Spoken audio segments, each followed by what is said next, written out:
right, it is Wahala Unwrapped right here on Street Edition. My name is Cynthia, and of course, we are out here today to talk to Nigerians what they think about the forthcoming election. Of course, like we know, campaign has kicked off officially. And what do Nigerians think about the forthcoming elections? What do they think about their favorite candidates? And these are the things that we want to find out right here on the streets of Abuja. Don't go anywhere, we'll be coming back.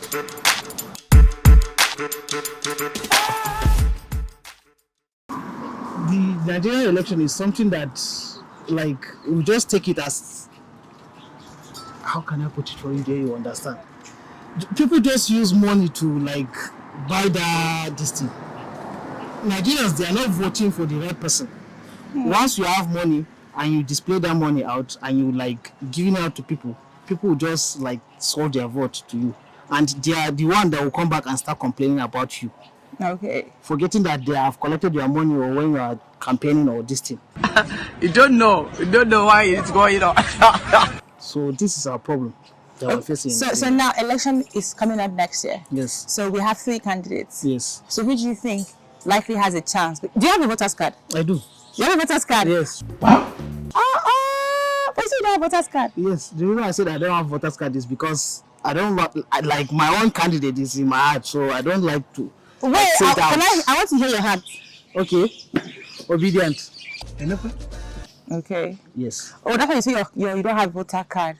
So if you're going to vote next because year, now if I said I have voter's card now, I don't know whether I'm talking to the person that is supporting Tinubu or Atiku. You might convince me to vote for your candidate. You understand? So that's it. Why would I convince you? Yes, we are Nigerians now. I might convince you now to vote for Peter Obi. And I will give you like several reasons. Okay, give us that several reasons why you think that people should vote for Peter Obi. The reasons is there now. You can see Peter Obi among them now. Yeah. All the interviews that I see, Tinubu or the campaigns. Yeah. Peter Obi is the one that is telling something that, yes, I can feel, okay, he might do something tangible to Nigerians. Okay, second reason. Second reason, Peter Obi is not old enough. Okay, he's not old, but he's 60-something. He's 60-something, but he can give his time to Nigerians to work. For example, now Buhari, like I heard, but they said Buhari is working for 4 hours for Nigerians. It can't be possible. And we need more than that. You cannot just be a president and be working for 4 hours. Those that were coming out to work for like how many hours?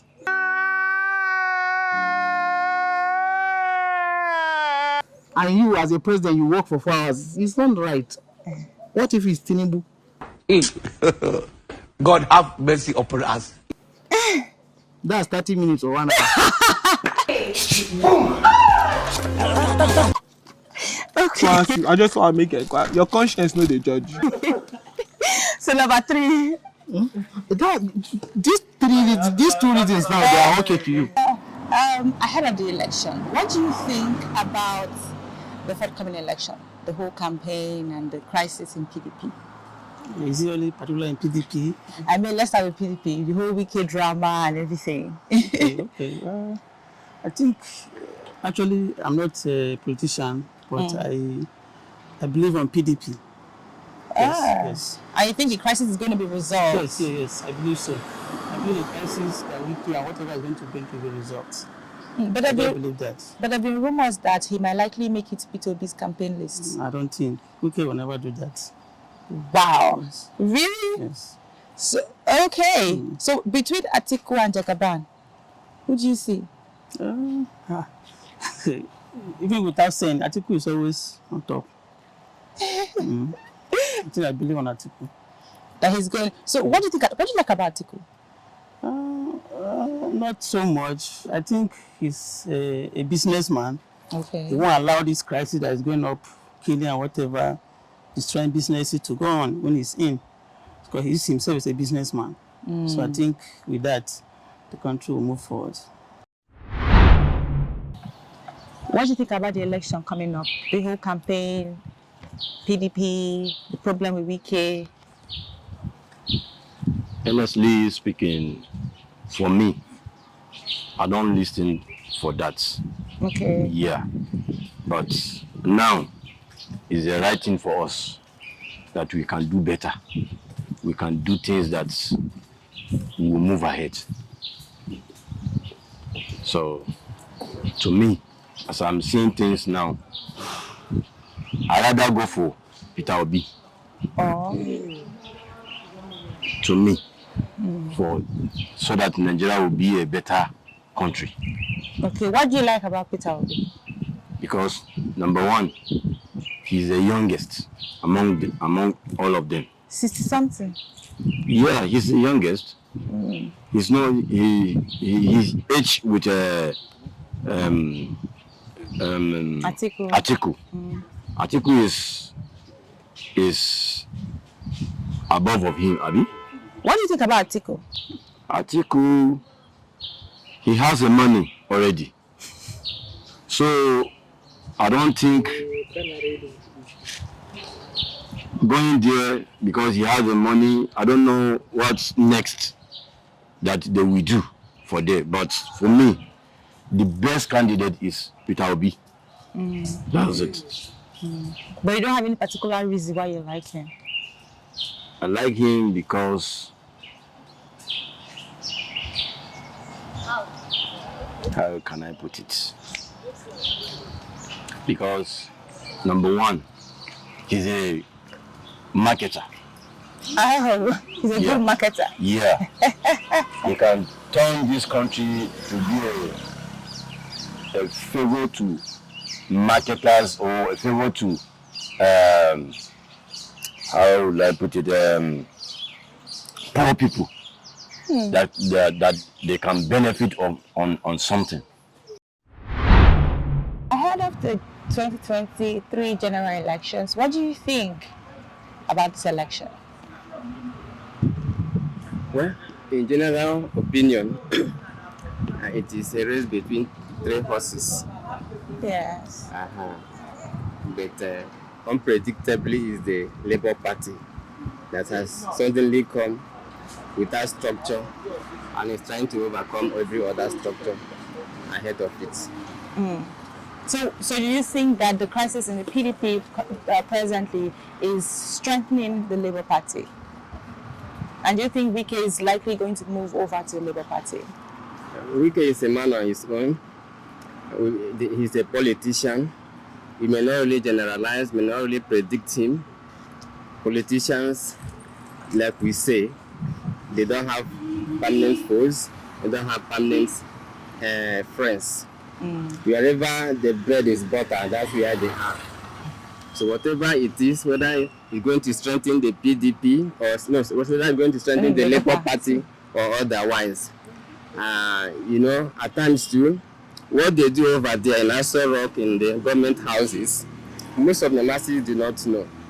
Until the final day of the election, or before the final day of the election, particularly those in the villages, whatever sways them is what people around tell them to vote. So that's what will sway them.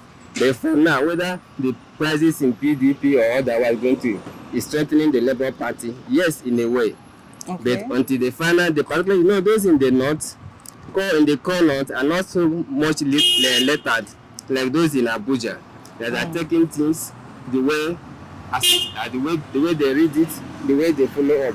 But right there in the north, the core north, where illiteracy level is very, very low, it's a different ballgame. So are you saying that over there in the north, they might likely just stick to what they know? Exactly. For instance, most of the time they stick to their traditional rulers. They stick to their to those that really give them stipends. They stick to their religion. They stick to their ulamas, Islamic leaders, and all the rest. Most of the time, that's what they do, and that is why Atiku, if you see him, he's not so much bothered in the in this election with all the other parties are doing. He's taking his time because he knows most of the numbers is in the north. Wow. And he's just holding it in his hands, and I think they're going to make it over, but very likely he may make the numbers over there. Oh wow! Okay, so before we let you go, what do you think about Tinubu? In which way? As one of the aspirants. Well, Emilokon, like he's saying, it is his turn. It's equally my turn. It's everybody's turn. It is equally everybody's turn. So, but Nigerians are looking at him as being overaged. The youth have woken up to realize that all the while they are being told they are leaders of tomorrow, and you can never see tomorrow until today. So that's why they're woken up to challenge him. To challenge most of them, it is the youth period. Now, so the youth have taken their time and are going to decide. So whether Tinubu is there behaving, he's a Milocon, swaying dollars, monies everywhere, I think he's not going to have it easy. So would you rightly say that this election is between Atiku and Obi? Most likely. Okay. Most likely, the way I look at it. Okay. Yeah. All right, that's the best we can take on this edition of Wahala Unwrapped. Don't forget to subscribe, like all our social media platform, Pulse Nigeria on YouTube, and of course Facebook, Twitter, and Instagram. Bye-bye.